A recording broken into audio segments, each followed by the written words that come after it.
The only thing worse than being poor was having everyone know it.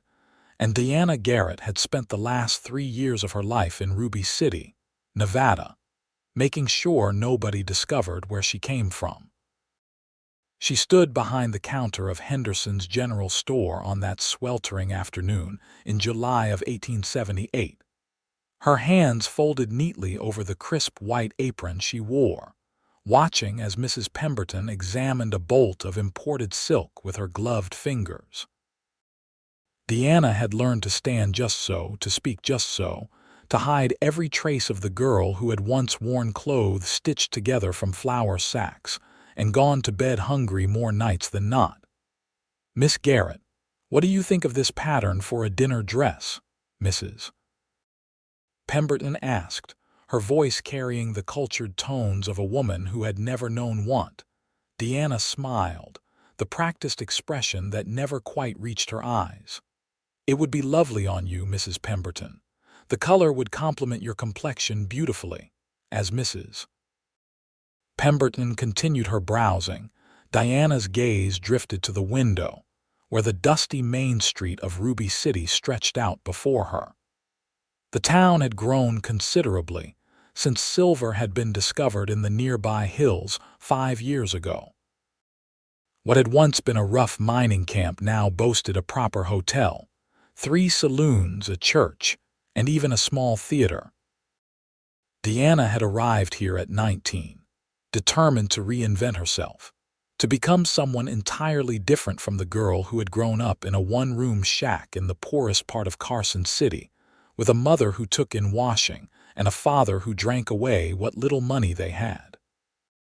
The bell above the door chimed, and Deanna turned her attention to the new customer, her polite smile already in place. It faltered slightly when she saw who had entered. Thomas Jennings was not a man who went unnoticed. Standing well over 6 feet tall, with broad shoulders that spoke of years of hard work, he had the kind of presence that seemed to fill whatever space he occupied. His dark hair needed a trim, curling slightly at his collar, and several days' worth of stubble shadowed his jaw. But it was his eyes that caught Diana's attention, as they always did, a striking gray-blue that seemed to see more than she wanted them to see. "Afternoon, Miss Garrett," he said, removing his worn hat as he approached the counter.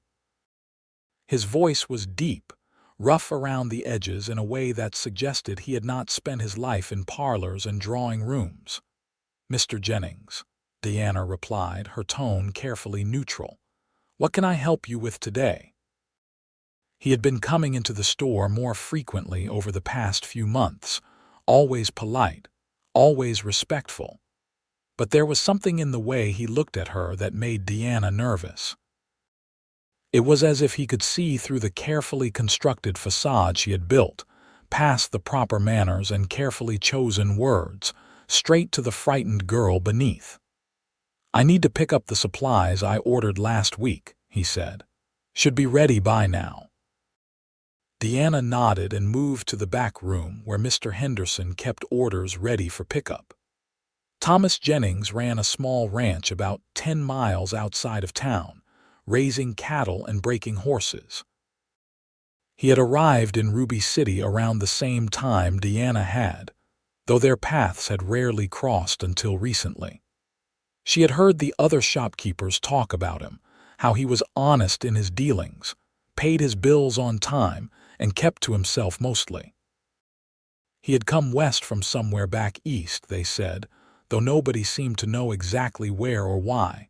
She returned with his order, setting it on the counter. "That will be $8.50. Thomas counted out the money, his hands weathered and scarred from work. "Much obliged," he said, but he did not immediately gather his supplies and leave. Instead, he stood there, turning his hat in his hands, and Diana felt her stomach tighten with apprehension. "Miss Garrett, I was wondering if I might speak with you about something," he began, and Diana's heart started to race. "If this is a personal matter, Mr. Jennings, I am afraid I must decline," she said quickly, her voice perhaps a bit sharper than necessary. It would not be proper. Something flickered in his eyes, disappointment maybe, but he nodded. Of course. My apologies for the presumption. He gathered his supplies and headed for the door, then paused and looked back at her. Though I will say this, Miss Garrett. Whatever it is you are running from, I doubt it is as terrible as you think. Deanna felt the blood drain from her face. I do not know what you mean. Do not you? His gaze was steady, not unkind but penetrating in a way that made her want to hide. I recognize the look is all. I have spent enough time trying to outrun my own past to know when someone else is doing the same. Before Deanna could formulate a response, he was gone, the bell above the door chiming in his wake. She stood frozen behind the counter, her hands trembling slightly. Mrs. Pemberton had not seemed to notice the exchange, still absorbed in examining fabrics. But Diana felt as though the entire world had shifted beneath her feet. That evening, after the store closed and Diana made her way to the small boarding house where she rented a room, she could not stop thinking about Thomas Jennings' words. Her room was modest but clean, a far cry from the cramped, drafty shack of her childhood, but still humble compared to the homes of Ruby City's more prosperous citizens. She sat on the edge of her narrow bed, staring at the small trunk that contained everything she owned, and allowed herself to remember what she usually worked so hard to forget. Her father had died when she was 17, his liver finally giving out after years of abuse. Her mother had followed him 6 months later, worn out from a lifetime of hard work and harder circumstances. Deanna had been left with nothing but debts and the reputation of being poor Thomas Garrett's daughter. She had worked as a laundress like her mother, her hands raw and red from lye soap, her back aching from bending over the washboard. She had endured the pitying looks and the condescending charity of people who had just enough to feel superior to those who had nothing. When she had finally saved enough money to leave, she had not looked back. She had changed her last name from Garrett to Gentry in her mind, though she had no legal papers to make it official, and she had created a new history for herself. In Ruby City, she was the daughter of a shopkeeper who had died back east, a respectable girl from a respectable family who had come west for her health. The lie had become so practiced that sometimes she almost believed it herself, but Thomas Jennings had seen through it somehow. The thought terrified her. If he could see the truth, who else might? Everything she had built here, the respect she had earned, the friendships she had carefully cultivated, all of it could crumble if people knew where she really came from. The next day, Diana was determined to avoid Thomas Jennings entirely, but fate, it seemed, had other plans. She was walking to the store in the early morning, enjoying the brief coolness before the summer heat became oppressive, when she heard shouting coming from one of the side streets. Her first instinct was to hurry past, to avoid whatever trouble was brewing, but something made her pause. She recognized one of the voices. It was Tommy Henderson, the 12-year-old son of her employer. The boy had a habit of getting into mischief, but his father doted on him and usually excused his behavior. This time, however, it sounded as though Tommy had gotten himself into real trouble. Diana hurried around the corner and found Tommy backed against a wall by two rough-looking men. Minors, by the look of them, and likely drunk despite the early hour. "Thought you could throw rocks at us and run away, did you?" one of them was saying, his voice slurred but dangerous. "Somebody needs to teach you some manners, boy." "I am sorry. I did not mean to," Tommy was saying, his voice high with fear. "Please, I will apologize to my father and he will pay for any damage." Deanna knew she should fetch the sheriff, but his office was 3 blocks away, and these men looked angry enough to hurt the boy before help could arrive. She stepped forward before she could think better of it. "Gentlemen, please," she said, forcing her voice to remain calm. "The boy has apologized. Let him go, and I am sure his father will make things right." The two men turned to look at her, and Deanna immediately regretted her decision to intervene. One of them, a burly man with a scar across his cheek, looked her up and down in a way that made her skin crawl. "Well now, what do we have here?" he said, taking a step toward her. "Maybe the boy can go if you stay and keep us company for a while." Deanna backed up, her heart pounding. "I will do no such thing. The sheriff's office is just down the street. If you do not leave this instant, I will scream." The man laughed. "Scream all you want, darling. Nobody is going to care about you defending some spoiled brat." But before he could take another step toward her, a voice cut through the tension like a knife. "The lady told you to leave." Deanna turned to see Thomas Jennings striding toward them, his expression dark. He was not wearing a gun, she noticed, but there was something in his bearing that suggested he did not need one. The two miners seemed to reassess the situation. Thomas was taller and broader than either of them, and unlike them, he was clearly sober. After a moment of tense silence, the scarred man spat on the ground. "She is not worth the trouble anyway," he muttered, and the two of them stumbled off down the street.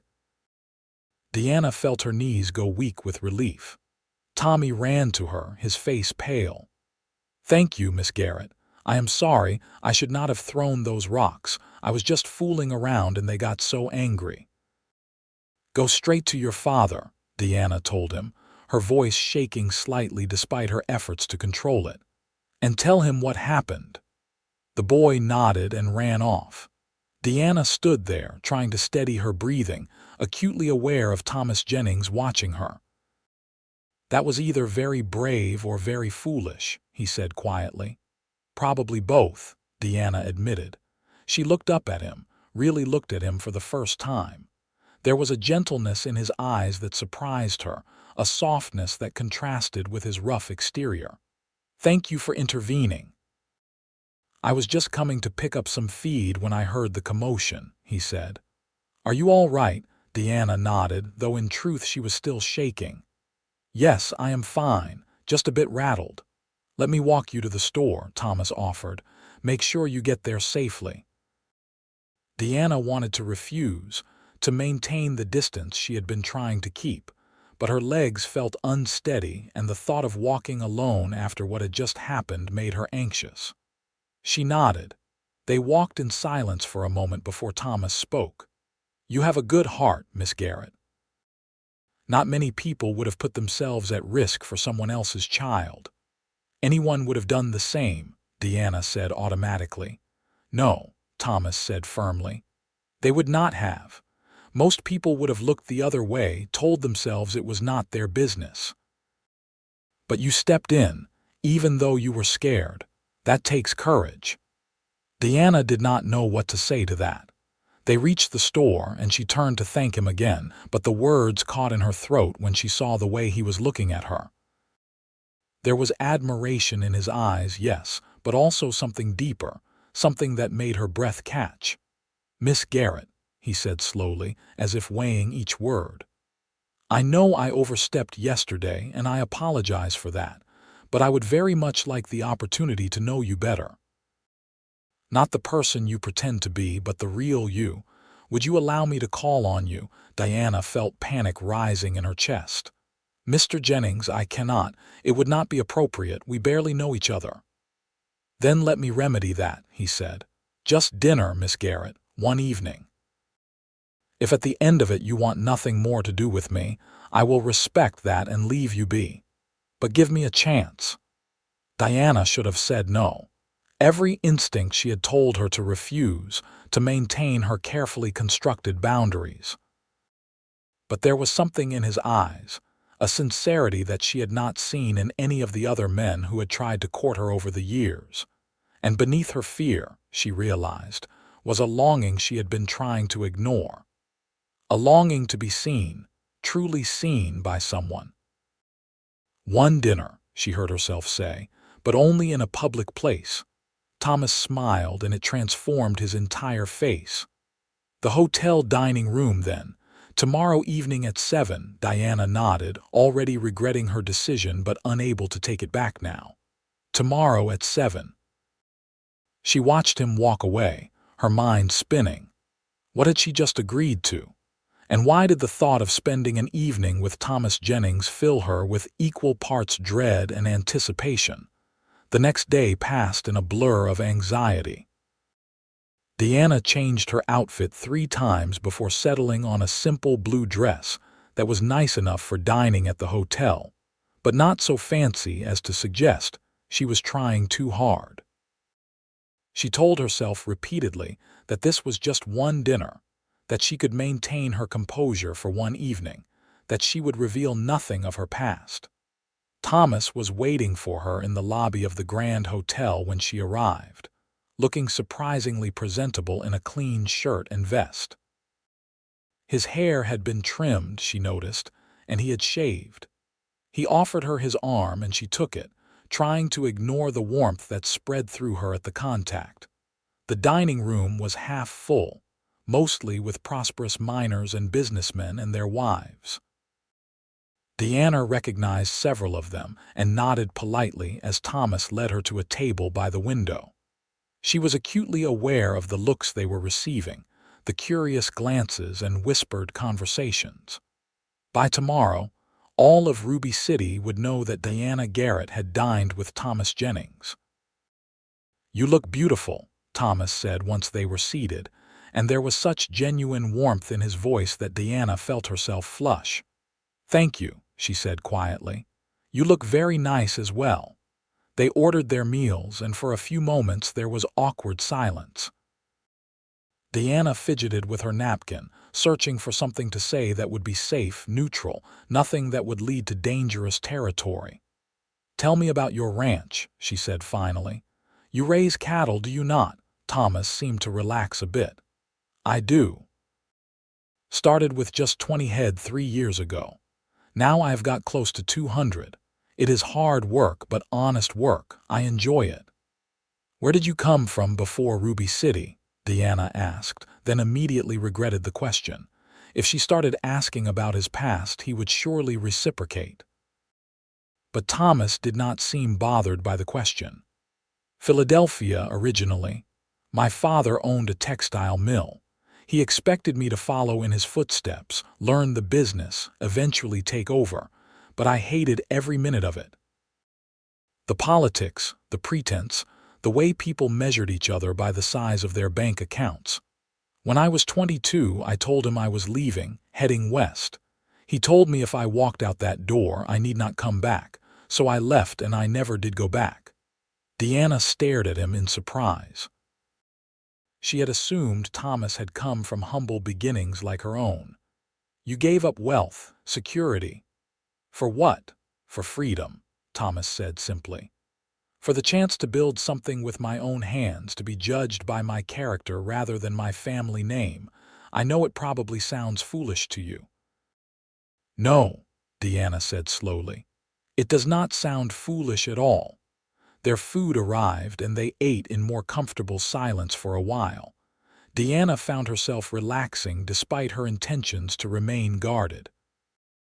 There was something easy about Thomas's company, a lack of pretense that she found refreshing after years of carefully watching every word and gesture. "Can I tell you something?" Thomas said after a while. "When I first saw you in Henderson's store, about 6 months ago, I thought you were the most beautiful woman I had ever seen. But the more I watched you, the more I realized you were also the saddest. You smile and you are polite and you say all the right things, but there is this wall around you. Like you are terrified someone might actually get to know you." Diana set down her fork, her appetite suddenly gone. "Mr. Jennings, I do not think this is appropriate dinner conversation."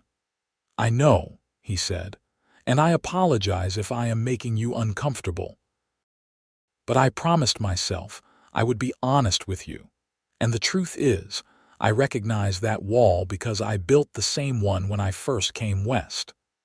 I was so determined to prove I did not need my family's money or name that I pushed everyone away. It took me a long time to realize that running from your past is not the same as moving forward. What makes you think I am running from anything? Deanna asked, her voice barely above a whisper. Because I know what it looks like, Thomas said gently. And because I heard you one day, a few months back. I was outside Henderson's store about to come in when I heard you talking to Mrs. Peterson. She was going on about her daughter's wedding, how much they were spending on the dress and the flowers. And after she left, you said something under your breath. You said some of us would have been grateful just to have enough to eat. You did not realize I was there, that anyone had heard, but I did. Deanna felt the blood drain from her face. You had no right to eavesdrop on a private moment. You are right, I did not, Thomas agreed. And I am sorry. But Deanna, do not you see? Whatever your past is, whatever you think you need to hide, it does not change who you are now. It does not make you less worthy of respect or happiness. You do not understand, Deanna said, her voice shaking. She could feel tears threatening, and she blinked them back furiously.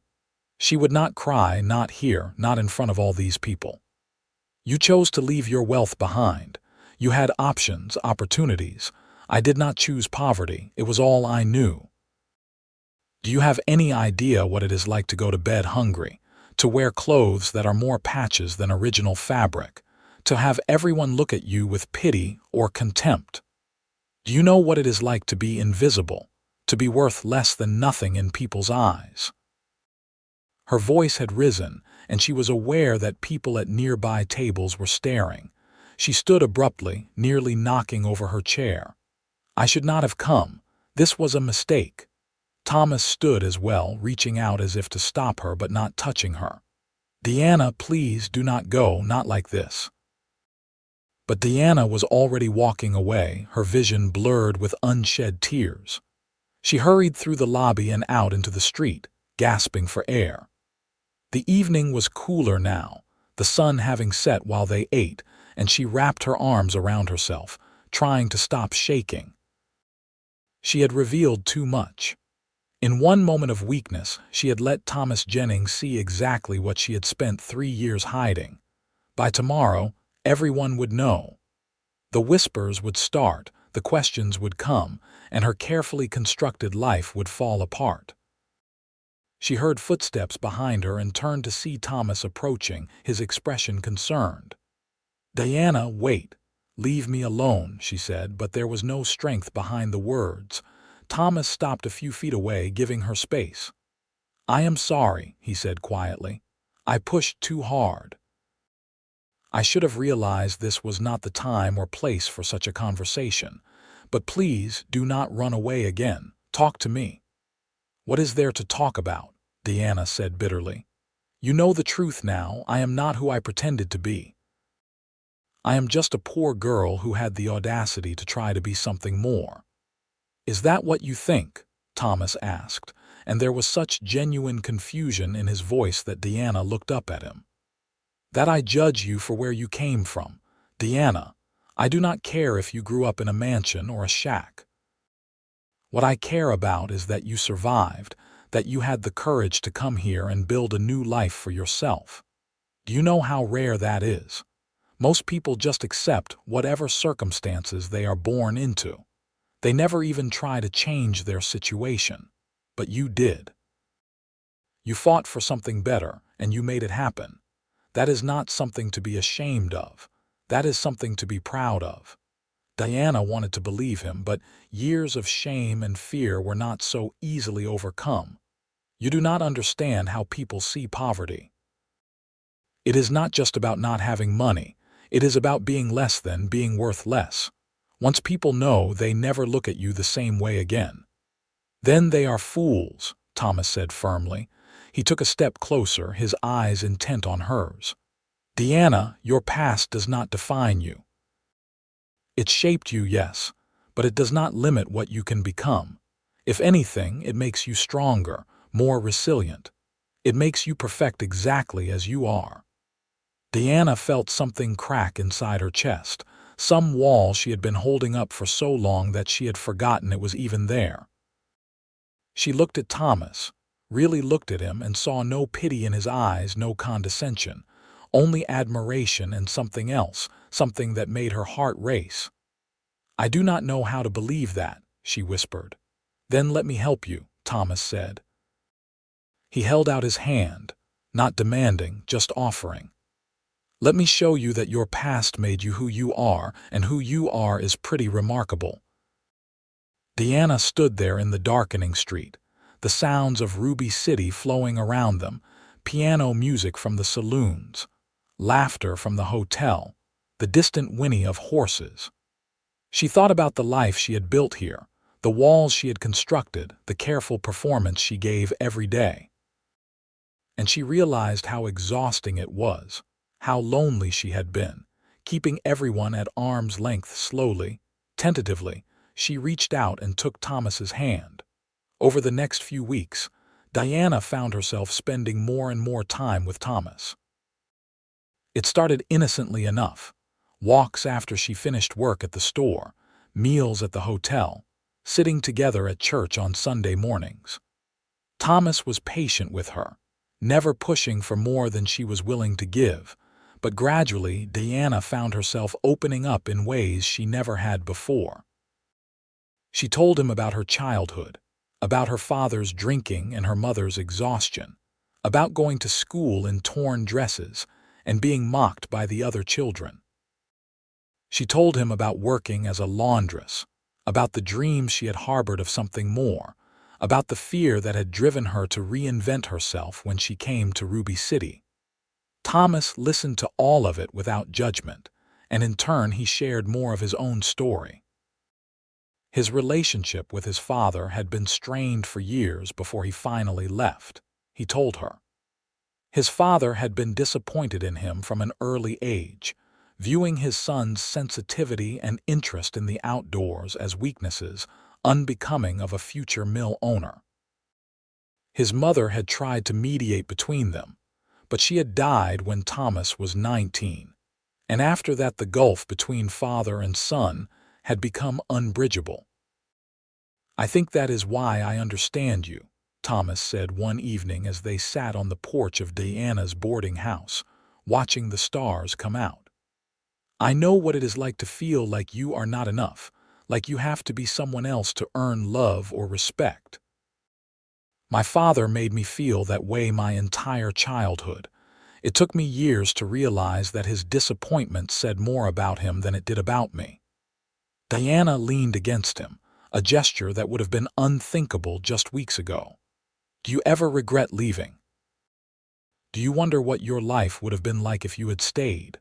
"Sometimes," Thomas admitted. "But then I remind myself that I never would have met you if I had stayed, and that makes every hardship worth it." Deanna felt warmth spreading through her chest. In the 3 years she had lived in Ruby City, no one had ever made her feel the way Thomas did, safe and seen and valued. She was falling in love with him, she realized, and the thought terrified and thrilled her in equal measure. But not everyone in Ruby City was happy about their budding relationship. Mrs. Peterson, one of the town's most prominent gossips, had started making pointed comments whenever Deanna saw her. And Mr. Henderson had taken to giving Deanna disapproving looks, though he had not said anything directly. The situation came to a head one afternoon when Mrs. Peterson came into the store while Deanna was working. She browsed for a while before approaching the counter with her purchases, a tight smile on her face. "I must say, Miss Garrett, you have become quite the topic of conversation lately," she said, her voice dripping with false sweetness. Deanna kept her expression neutral. "Have I?" "Oh yes," Mrs. Peterson continued. "Everyone is talking about you and that rancher, Mr. Jennings. It seems he has become quite devoted to you. Some people are wondering what exactly you did to catch his attention." Deanna felt her temper rising but kept her voice calm. "I assure you, Mrs. Peterson, our relationship is entirely proper." "Oh, I am sure it is, Mrs. Peterson said, though her tone suggested otherwise. Though one does wonder about a woman who seems to have no family, no past to speak of. It makes people curious, you understand. Some have even begun to ask questions, trying to find out more about your background." Deanna's heart started to pound, but she forced herself to meet Mrs. Peterson's gaze steadily. "My past is my own business, Mrs. Peterson. If people have questions, they are welcome to ask me directly rather than gossip behind my back." Mrs. Peterson's smile turned cold. "Well, you must understand how it looks. A woman of uncertain background courting one of Ruby City's more eligible bachelors. People worry about fortune hunters and the like." "Fortune hunters?" Deanna could not keep the incredulity out of her voice. "Mr. Jennings is a rancher, not a silver baron. He is comfortable, certainly, but hardly wealthy." "Perhaps not," Mrs. Peterson said, "but he is respectable, well-liked, and you, my dear, are neither." The words hung in the air like a slap. Deanna felt her face flush, but before she could respond, a voice came from behind Mrs. Peterson. "I would be careful about spreading rumors, Mrs. Peterson." Both women turned to see Thomas standing in the doorway, his expression dark. Deanna had no idea how long he had been there or how much he had heard. "Mr. Jennings," Mrs. Peterson said, her confidence faltering slightly. "I was just making conversation." "No," Thomas said, stepping into the store and letting the door close behind him. "You were attempting to intimidate Deanna, and I will not stand for it. You want to know about her past? Fine. Deanna grew up poor.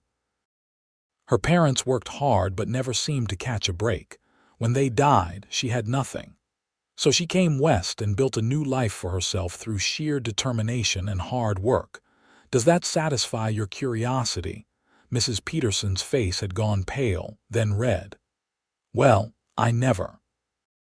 The way you speak to me is the way you deserve to be spoken to when you attack someone I care about," Thomas said flatly.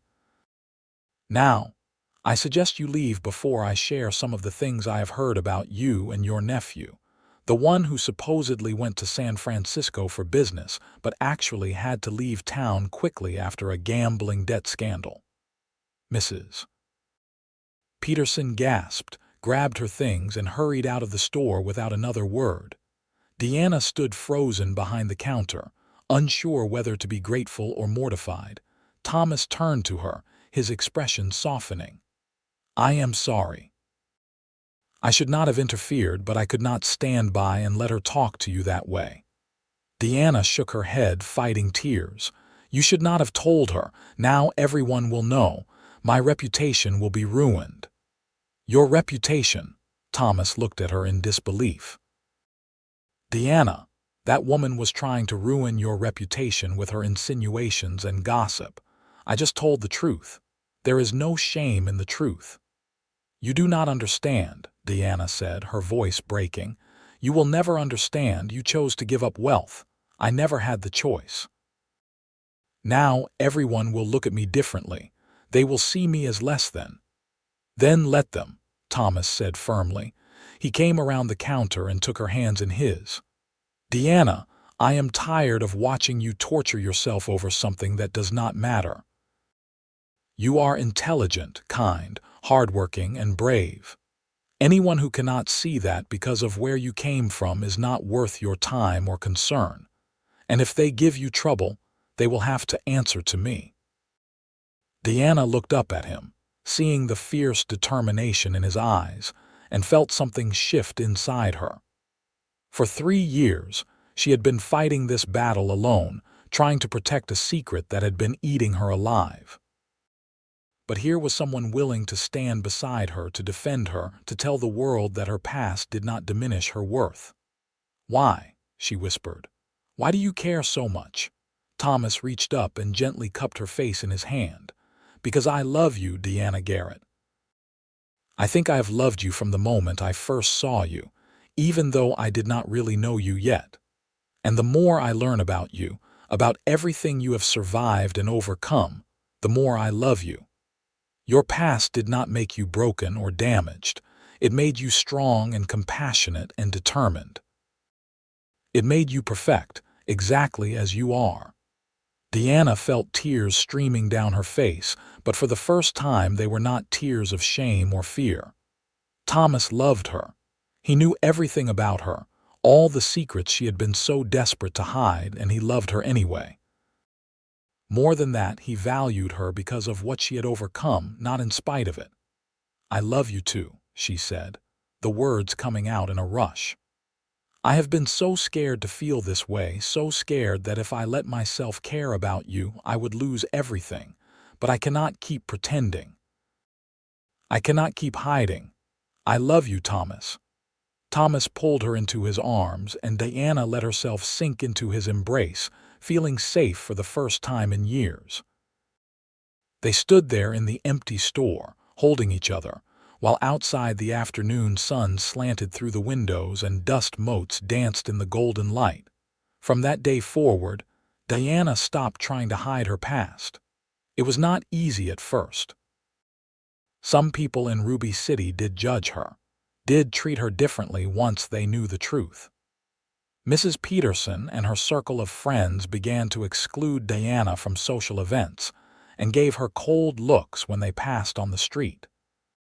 But Diana discovered something surprising. More people were accepting than she had anticipated. Mrs. Henderson, the wife of her employer, sought her out a few days after the confrontation in the store. "I wanted you to know," she said quietly, "that I think what Mr. Jennings said was very brave. My own family came from poverty. My father was a coal miner in Pennsylvania who died of lung disease when I was 15. I worked in a factory until I met my husband. I understand what it is like to want to leave that behind, but I also understand that it is part of what made us strong. You have nothing to be ashamed of, my dear." Others came forward with similar stories. The seamstress who made Diana's dresses had grown up in an orphanage. The minister's wife had been a domestic servant before her marriage. Even some of the wealthier residents had stories of parents or grandparents who had struggled with poverty. Diana realized that she had been so focused on hiding her own past that she had not seen how common hardship really was, how many people carried their own burdens of shame. Thomas was by her side through all of it, steady and supportive. He began courting her openly, taking her to dances and social events, introducing her as his intended. Because that was what she had become, though the actual proposal had not yet happened. It came on a Sunday afternoon in September, 3 months after that dinner at the hotel that had changed everything. Thomas had invited Diana out to his ranch, and she had accepted eagerly. She had been to the property a few times before and loved it. The wide open spaces, the mountains in the distance, the feeling of freedom that came from being away from the watchful eyes of the town. They rode out together, Thomas on his big bay gelding and Diana on a gentle mare he kept for visitors. They rode for an hour, up into the foothills where the air was cooler and the view stretched for miles. When they finally stopped, they were on a bluff overlooking the valley, Ruby City visible in the distance as a cluster of buildings against the vast landscape. Thomas dismounted and helped Diana down, then spread a blanket on the ground. They sat together, sharing the lunch Diana had packed, comfortable in the easy silence that had developed between them. "I have been thinking," Thomas said after a while, "about the future, about what I want my life to look like." Diana felt her heart start to race. She had been hoping for this moment but also fearing it, worried that she might somehow ruin it with her insecurities. "And what do you want?" she asked softly. Thomas turned to her, taking her hands in his. "I want to wake up every morning next to you. I want to build a life together, raise a family, grow old watching the sunset from this very spot. I want to spend every day showing you how valuable you are, how much you are loved." Diana Garrett, Would you do me the honor of becoming my wife?" Deanna felt tears welling up again, but they were happy tears now. "Yes," she said, her voice choked with emotion. "Yes, Thomas, I will marry you." He pulled her into his arms and kissed her, and Deanna felt as though her heart might burst with joy. Here, in this beautiful place, with this wonderful man who saw her for who she truly was and loved her without reservation, she finally felt free. Free from the shame, free from the fear, free to be herself. They were married 6 weeks later in the small church in Ruby City. It was not a grand affair. Deanna wore a simple cream-colored dress that Mrs. Henderson's seamstress friend had made for her, and Thomas wore his best suit. The church was full, though, more full than Deanna had anticipated. All of Thomas's friends from the ranching community came, as well as many of the people Deanna had gotten to know from working at the store. Even some of the women who had initially been cool to her after learning about her past had come, including Mrs. Henderson and several others. As Deanna walked down the aisle on the arm of Mr. Henderson, who had kindly agreed to give her away, she felt a profound sense of gratitude. She was not entering this marriage with secrets and shame. Thomas knew everything about her, and he loved her anyway. More than that, he had helped her see that her past was not something to run from, but something that had shaped her into the person she was, someone worthy of love and respect. The ceremony was simple, but heartfelt. When the minister asked if Thomas would take Deanna as his wife, his "I will" rang out clear and strong. And when it was Deanna's turn, she said the words without hesitation, without fear, just pure joy. They held the reception at the hotel, and it turned into quite a celebration. Someone had brought a fiddle, someone else a guitar, and soon there was music and dancing. Deanna danced with Thomas, his arms strong around her, and felt like she was floating. Later she danced with Mr. Henderson and some of Thomas's rancher friends, and even Mrs. Henderson, who pulled her aside at one point. "You have made a good match," the older woman said warmly. "Thomas Jennings is a fine man, and you deserve every happiness. I hope you know that." "Thank you," Deanna said, squeezing her hand, "for everything. For giving me a chance when I first came to Ruby City, for being kind to me even after you learned the truth about my past." Mrs. Henderson smiled. "My dear, we all have pasts. What matters is what we do with our present and our future. And I think you and Thomas are going to have a wonderful future together." As the sun set and the party continued, Deanna and Thomas slipped away, riding out to the ranch that was now Deanna's home as well. The house was small but sturdy, with 2 bedrooms, a kitchen, and a living area. Thomas had spent the past weeks fixing it up, adding little touches he thought Deanna would like. There were curtains in the windows, a new rocking chair on the porch, and a quilt his neighbor's wife had made as a wedding present on the bed. That night, as they lay together for the first time as husband and wife, Deanna felt a peace she had never known before. Thomas held her gently, reverently, and when he made love to her, it was with a tenderness that brought tears to her eyes. "I love you," he whispered against her hair. "I will spend every day of my life making sure you know how cherished you are." "I love you too," Deanna whispered back. "Thank you for seeing me. Thank you for helping me see myself." The first year of their marriage was not without challenges. Ranch life was harder than Deanna had anticipated. She learned to cook for a hungry rancher, to tend a vegetable garden, to help with chores when Thomas needed an extra hand. Her hands, which had finally softened from the hard labor of her youth, became work-worn again, but this time she did not mind. This was work she chose, work she did alongside someone she loved, building a life together. Thomas proved to be as good a husband as he had been a suitor. He was patient with her when she struggled with new tasks, encouraging when she succeeded, and always, always supportive. He never made her feel less than, never treated her as though she should be grateful he had married her despite her background. Instead, he treated her as an equal partner in their life together. The following spring brought unexpected news. Deanna realized she was pregnant, and the joy she felt was tempered only by fear. What if she was not a good mother? What if she repeated the mistakes of her own parents? Thomas held her as she confessed these fears one night. "You are going to be an amazing mother," he told her firmly. "You know what it is like to struggle, to go without. That means you will appreciate what we have and teach our children to do the same. And more importantly, you have so much love to give.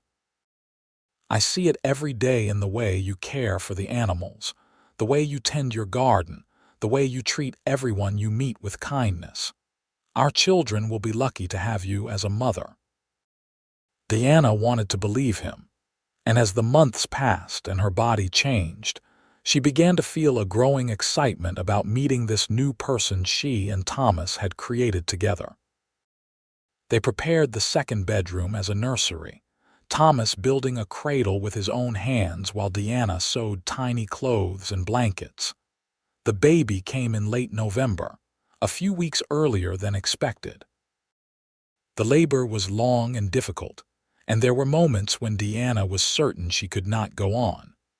But Thomas stayed by her side the entire time, holding her hand, wiping her forehead with a cool cloth, murmuring words of encouragement. When their son finally arrived, red-faced and screaming, Deanna felt a love so fierce it took her breath away. Thomas cut the cord with shaking hands, tears streaming down his face, and when the midwife placed the baby in Deanna's arms, they both just stared at him in wonder. "He is perfect," Thomas whispered. "He is," Deanna agreed. They had already chosen a name, Daniel Thomas Jennings. Little Daniel, who had his father's gray-blue eyes and his mother's dark hair. The first few months of motherhood were exhausting but joyful. Deanna discovered reserves of strength she had not known she possessed, functioning on little sleep and endless patience as she learned to care for her son. Thomas was a devoted father, walking the floor with Daniel when he was fussy, changing diapers without complaint, gazing at his son with such adoration that it made Deanna fall in love with him all over again. When Daniel was 6 months old, Deanna did something she had been thinking about for a while. She sat down and wrote a letter to her old neighbors in Carson City, the ones who had known her family. She told them about her new life, about Thomas and Daniel, about how she had finally found happiness. She did not know if any of them would respond, but it felt important to acknowledge where she had come from, to not pretend that part of her life had not existed. To her surprise, she received several responses. One was from Mrs. Murphy, the woman who had lived next door to Deanna's family. She wrote that she was happy Deanna had found a good life, and that she had always known Deanna was destined for better things. She also shared news of some of the other people Deanna had known who had married, who had moved away, who had died. Reading the letter, Deanna felt a complicated mix of emotions, but most of all she felt at peace. She could acknowledge that past now without being defined by it. The years passed, bringing more changes and joys. When Daniel was 2, Deanna gave birth to a daughter they named Mary. 2 years after that came another son, James. The ranch prospered, and Thomas hired a couple of hands to help with the work. They expanded the house, adding more bedrooms and a larger kitchen. Deanna had stopped working at the store after Daniel was born, but she found other ways to contribute to the community. She started teaching some of the children in the area to read and write, holding lessons in her home twice a week. Many of the ranching families lived too far from town for their children to attend school regularly, and Deanna remembered all too well what it was like to have limited education. She wanted to give these children opportunities she had not had. Thomas supported this completely, even building a small schoolroom attached to the house. Word spread, and soon Deanna had a dozen students of varying ages coming regularly. Some of them paid with eggs or vegetables or help with chores, but Deanna never turned anyone away who could not afford to pay. She understood struggling families all too well. One afternoon in the spring of 1885, 7 years after Deanna and Thomas had married, a stranger rode up to the ranch. Deanna was in the garden with Mary, teaching her 4-year-old daughter to identify different plants when she heard the horse approaching. Thomas was out on the range with the hired hands, and Daniel and James were playing in the barn. So Deanna stood, brushing dirt from her skirt, and went to greet the visitor. The man who dismounted was well-dressed, riding a fine horse, and looked completely out of place in the rough surroundings of the ranch. He was older, perhaps in his 60s, with gray hair and a neatly trimmed beard. "Good afternoon," Deanna said politely. "Can I help you?" The man studied her for a moment, his expression unreadable. "I am looking for Thomas Jennings. I was told in town that this was his ranch." "It is," Deanna confirmed. "I am his wife, Deanna. May I ask who is calling?" The man hesitated, then said, "My name is Richard Jennings. I am Thomas's father." Deanna felt shock ripple through her. Thomas had not spoken to his father in over 10 years, not since he had left Philadelphia. As far as she knew, his father had no idea where he was or what had become of him. "I see," Deanna said carefully. "Thomas is not here at the moment. He is out working, but he should be back before dinner. Would you like to come inside and wait?" Richard Jennings looked around at the modest ranch house, the garden, the barn, and Deanna saw something flicker across his face. Disappointment, judgment. It made her bristle defensively. "This is a working ranch," she said, her voice cool. "It may not be what you are accustomed to, but it is an honest life and a good one." Richard looked at her with surprise, then something that might have been respect. "I meant no offense, Mrs. Jennings. I was merely taking in my surroundings. I would be grateful to wait inside, thank you." Deanna led him into the house, conscious of Mary trailing behind her, curious about the stranger. The house was clean but cluttered with the evidence of family life. Daniel's schoolbooks on the table, James's toy horses lined up on the windowsill, one of Mary's dolls on the rocking chair. "Please sit," Deanna said, gesturing to the sofa. "Can I offer you some coffee or water?" "Coffee would be welcome, thank you," Richard said. He sat down, looking uncomfortable, and Deanna went to the kitchen to prepare it. Mary followed her, whispering questions about who the man was, but Deanna shushed her gently. When she returned with the coffee, Richard was looking at the photographs on the mantel. Deanna had arranged them there. Her wedding photograph, pictures of each of the children taken in town by the traveling photographer who came through twice a year, a photograph of Thomas with his first string of horses. "You have a beautiful family," Richard said, accepting the coffee. "Thank you," Deanna said. "Thomas is a wonderful father and husband." Richard nodded, sipping his coffee. An awkward silence fell.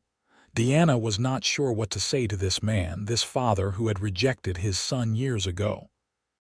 She felt protective of Thomas, knowing how much his father's disappointment had hurt him. "How did you find us?" Deanna asked finally. "It took some time," Richard admitted. "After my wife died, after Thomas left, I threw myself into work. The mill became everything.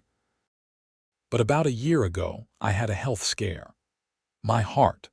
The doctor told me I needed to slow down to consider what truly mattered, and I realized I had driven away the only family I had left. I hired investigators to find Thomas. It took them nearly a year, following his trail west. When they finally located him here in Ruby City, I knew I had to come."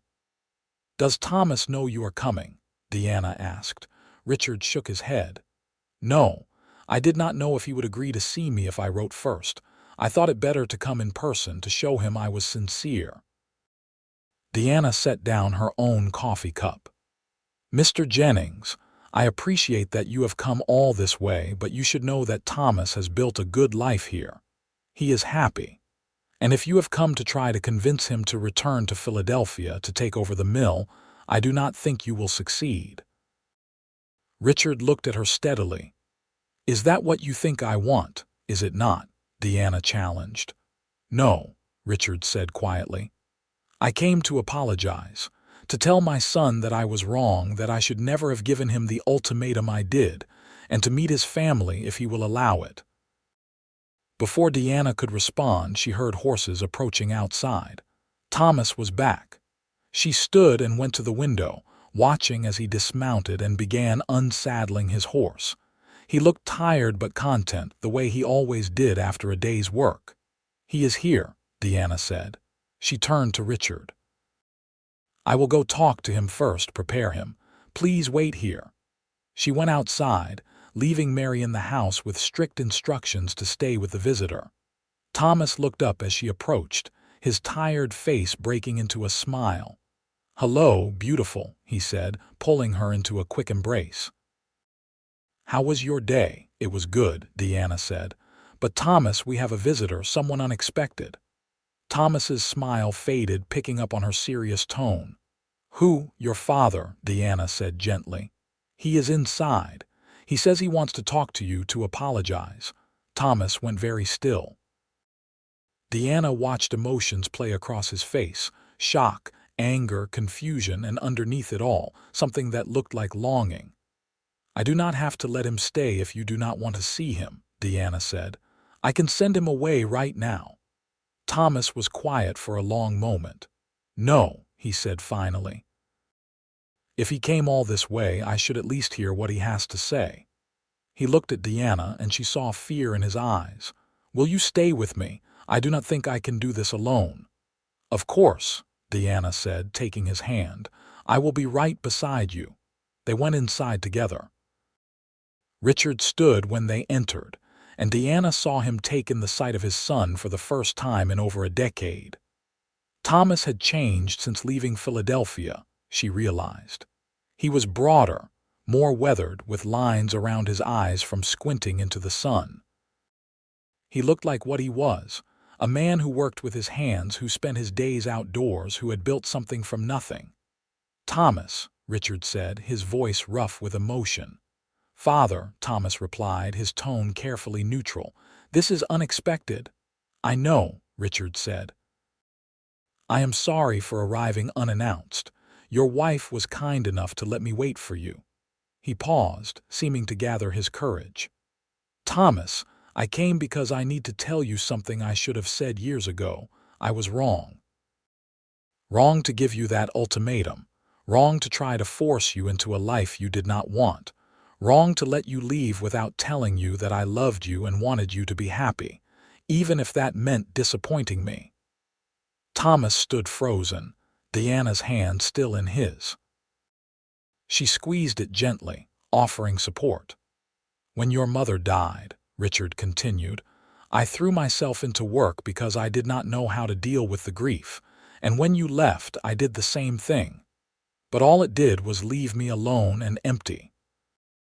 The mill is successful, yes, but what does that matter if I have no one to share it with? I am getting older, Thomas. I had a scare with my heart last year, and it made me realize that I have wasted too much time on pride and stubbornness. I do not expect you to forgive me, but I wanted you to know that I am proud of you.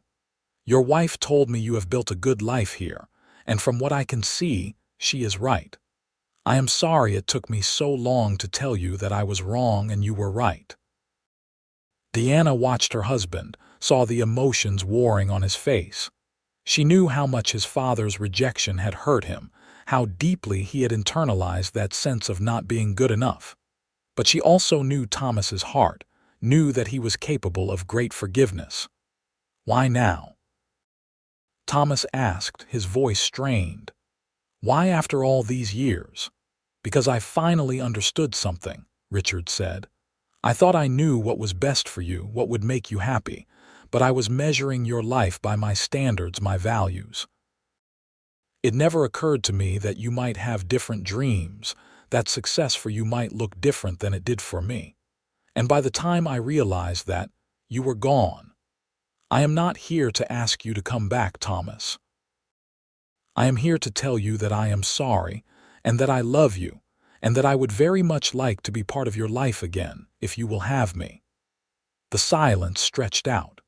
Deanna felt tears burning in her eyes as she watched Thomas struggle with his emotions. Then, slowly, Thomas released her hand and took a step toward his father. "I am not coming back to Philadelphia," he said. "This is my home now. This life, this ranch, my family, this is what I want." "I know," Richard said, "and I am not asking you to leave it." "And I need you to understand something," Thomas continued. "My wife, Deanna, she grew up poor. She had nothing when she came to Ruby City, but she built a life for herself through sheer determination. And I love her more than anything in this world. If you cannot respect that, if you are going to look down on her because of where she came from, then you are not welcome here." Richard looked at Deanna, and she lifted her chin, meeting his gaze steadily. She was not ashamed anymore, not of her past or of anything else. She was Thomas's wife, the mother of his children, and she would not apologize for who she was.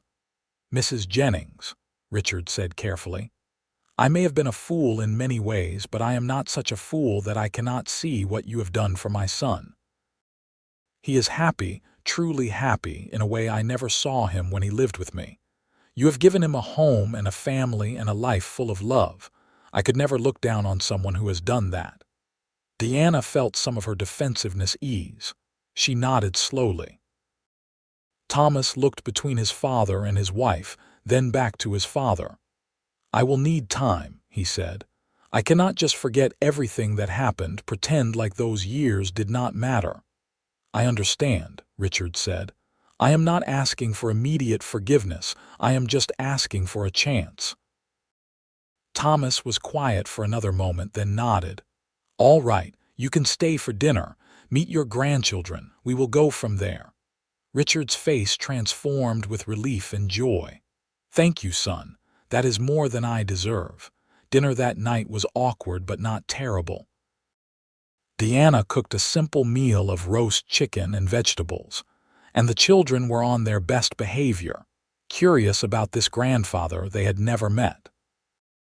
Daniel, at 7, was old enough to understand something of the significance of the visit, and he watched his father carefully, taking his cues from Thomas's reactions. Richard asked questions about the ranch, about the children, about their life in Ruby City, and gradually the tension began to ease. Deanna noticed that Richard seemed genuinely interested, not condescending or judgmental. He laughed at James's antics and listened patiently to Mary's chatter about her doll. After dinner, when the children were in bed, the three adults sat on the porch as the sun set. Richard told them more about his life in Philadelphia, about the business, about mutual acquaintances Thomas had known. But mostly he asked questions, wanting to know about Thomas's life, the choices he had made, the man he had become. "I meant what I said earlier," Richard told Thomas as the evening drew to a close. "I am proud of you. You had the courage to follow your own path, even when it meant giving up everything you knew. That takes strength." Thomas was quiet for a moment. "You taught me to be strong," he said finally, "even if you did not mean to. All those years of trying to live up to your expectations, of feeling like I was not enough, they made me determined to find something that would make me happy. So in a way, I suppose I should thank you." Richard flinched at the words, and Deanna saw genuine pain cross his face. "I am sorry," he said quietly. "If I could go back and change how I raised you, I would. I was too hard on you, too focused on molding you into what I wanted rather than helping you become who you were meant to be." "You cannot change the past," Thomas said, but maybe we can build a better future." Richard stayed for 3 more days, and by the time he left, the relationship between father and son had not been fully healed, but it had been started on the path to healing. Richard promised to write, to visit again when he could, and Thomas promised to answer his letters. After Richard left, Deanna found Thomas standing in the barn staring out at the setting sun. She went to him, slipping her arms around his waist from behind. "Are you all right?" she asked. Thomas covered her hands with his own. "I think so. It is strange having him back in my life after so long. Part of me is still angry at him for all those wasted years, but another part of me is grateful he came, that he was willing to admit he was wrong." "You do not have to have all the answers right now," Deanna said. "Take your time, figure out how you feel. And know that whatever you decide, I support you." Thomas turned in her arms, pulling her close. "How did I get so lucky?" he murmured. "To find someone who understands me so completely." Deanna smiled up at him. "The same way I got lucky. We found each other right when we needed each other most." They stood there in the gathering darkness, holding each other, and Deanna felt a deep contentment. Their life was not perfect. They faced hardships and challenges like everyone else, but they faced them together, and that made all the difference. Over the next few years, Richard became a regular presence in their lives, visiting 2 or 3 times a year. He and Thomas rebuilt their relationship slowly, carefully, learning to see each other as they truly were rather than through the lens of old hurts and disappointments. Deanna came to respect her father-in-law, and he her. He treated her with genuine warmth and included her fully in all family discussions. When Deanna became pregnant with their 4th child in 1889, Richard insisted on being there for the birth. He arrived a month early and stayed in town, visiting the ranch daily but giving them space. Deanna appreciated his thoughtfulness. The baby, another girl they named Clara, arrived healthy and squalling in early May. Richard held his newest grandchild with tears in his eyes and told Thomas and Deanna that he could not remember the last time he had felt such joy. "This is what matters," he said, looking at his growing family. "Not business or money or status. This, family, love. I wasted so many years not understanding that. I am grateful you have given me the chance to be part of this." As Clara grew, Deanna watched their family with a sense of wonder. Her children would never know the poverty she had experienced. They would grow up secure, loved, with opportunities Deanna had never dreamed of. But she made sure they understood the value of hard work, the importance of treating everyone with respect regardless of their circumstances. One evening, when Daniel was 13 and helping Thomas with the ranch work, he asked his mother about her childhood. Deanna had never hidden her past from her children, but she had not dwelled on it either. Now, as her eldest son sat across from her at the kitchen table, she told him the full story. About growing up poor, about losing her parents, about coming to Ruby City and trying to hide who she really was. "But why would you hide it?" Daniel asked, genuinely confused. "There is nothing wrong with being poor. You could not help what family you were born into." Deanna smiled, touched by his innocence. "I know that now, but when I was younger, I had been treated badly because of my poverty for so long that I believed there was something wrong with me. It took your father to help me see that where I came from did not define my worth." "Father says you are the strongest person he knows," Daniel said.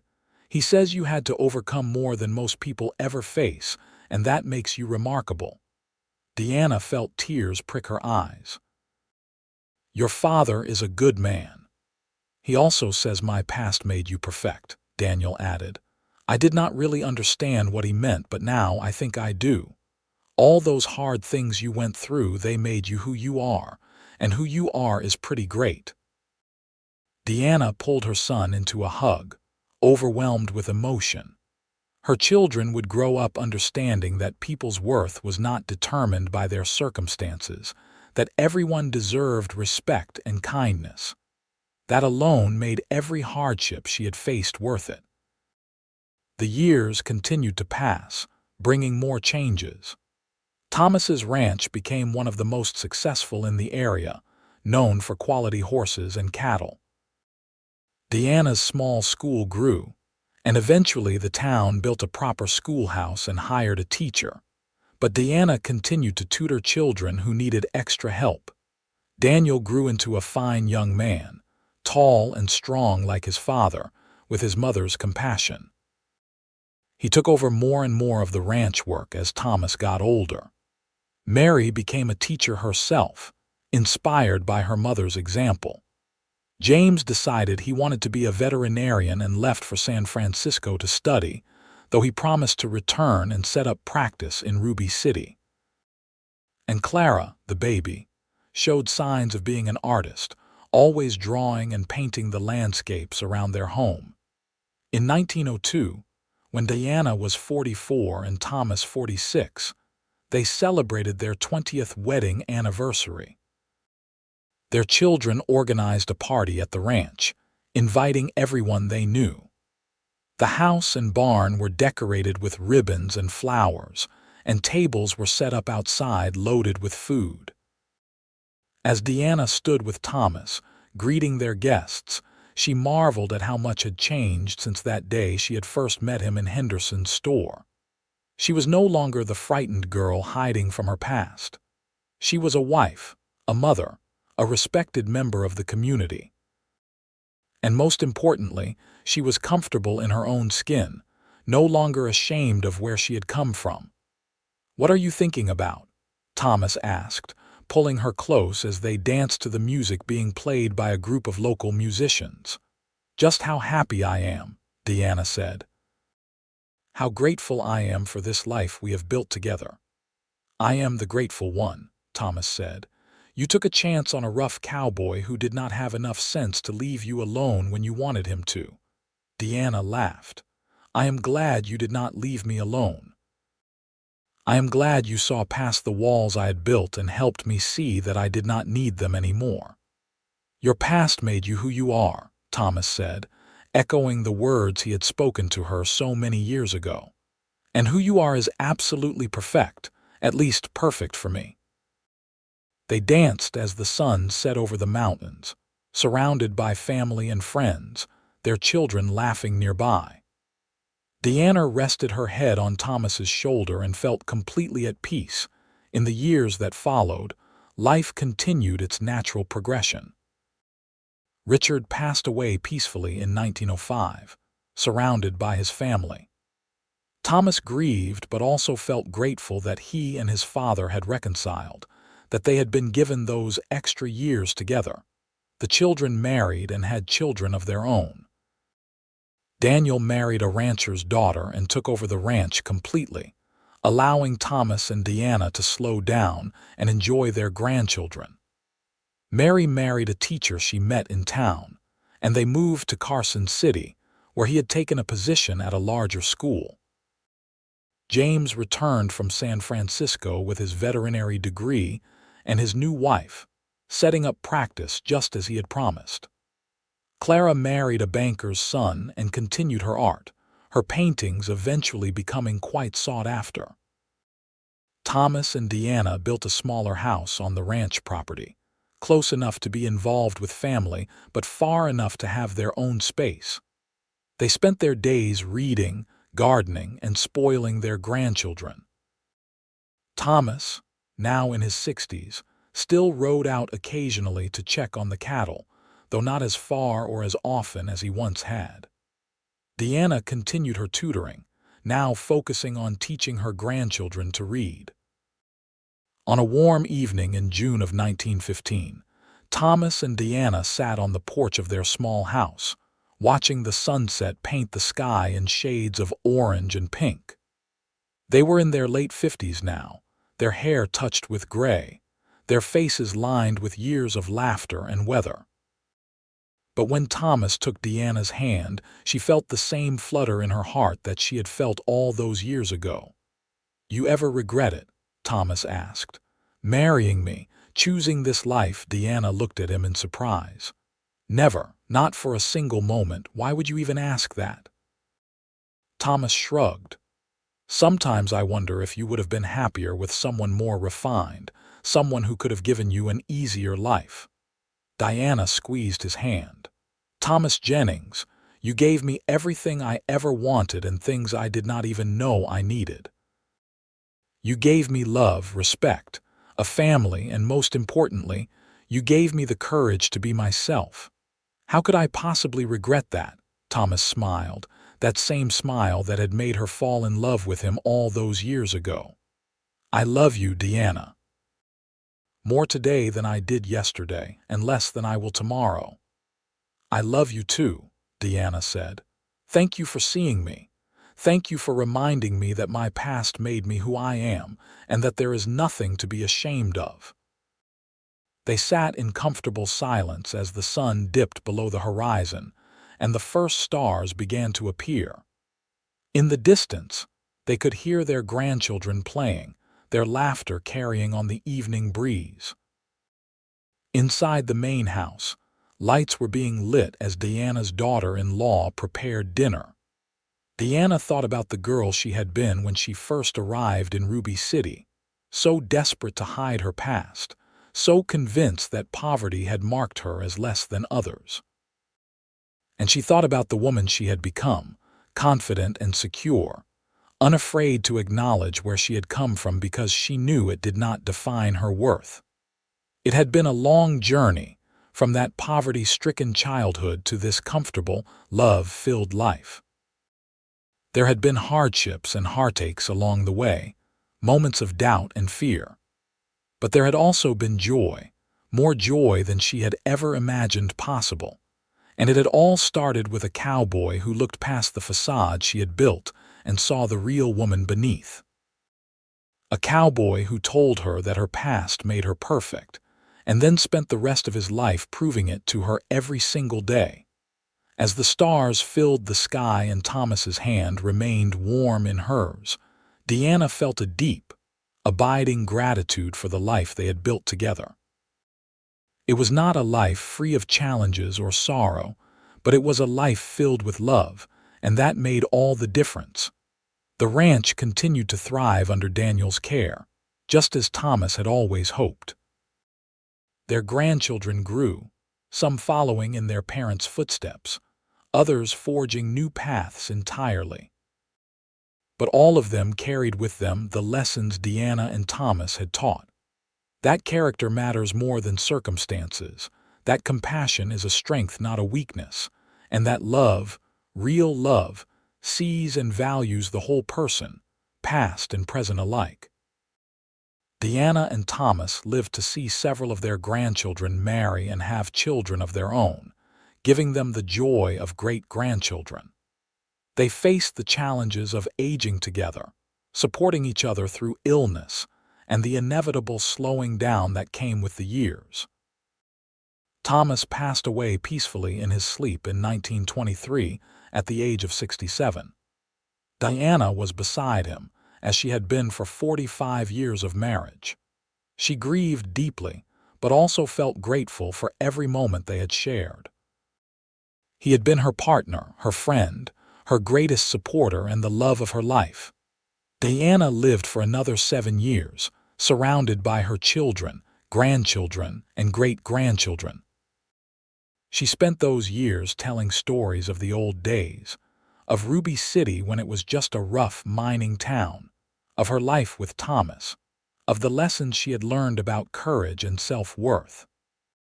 Her family listened, absorbing the wisdom she had to share, understanding that her story was part of their legacy. When Deanna passed away in 1930 at the age of 72, the entire town of Ruby City mourned. She was remembered not as the poor girl who had come west to hide her past, but as a beloved teacher, a devoted wife and mother, and a woman whose strength and compassion had touched countless lives. She was buried next to Thomas on a hill overlooking the ranch they had built together, the mountains rising in the distance and the vast Nevada sky stretching endlessly above. And though her life had begun in poverty and shame, it had ended in love and honor, proof that where we start does not determine where we finish, and that the right person can help us see our own worth when we have forgotten it ourselves. The ranch continued through the generations, each one adding to the legacy that Thomas and Diana had begun. And the story of the woman who was ashamed of her poverty-stricken past, and the cowboy who told her it made her perfect became a family legend, passed down through the years as a reminder that love sees not just who we are, but who we can become when we are brave enough to let ourselves be truly known.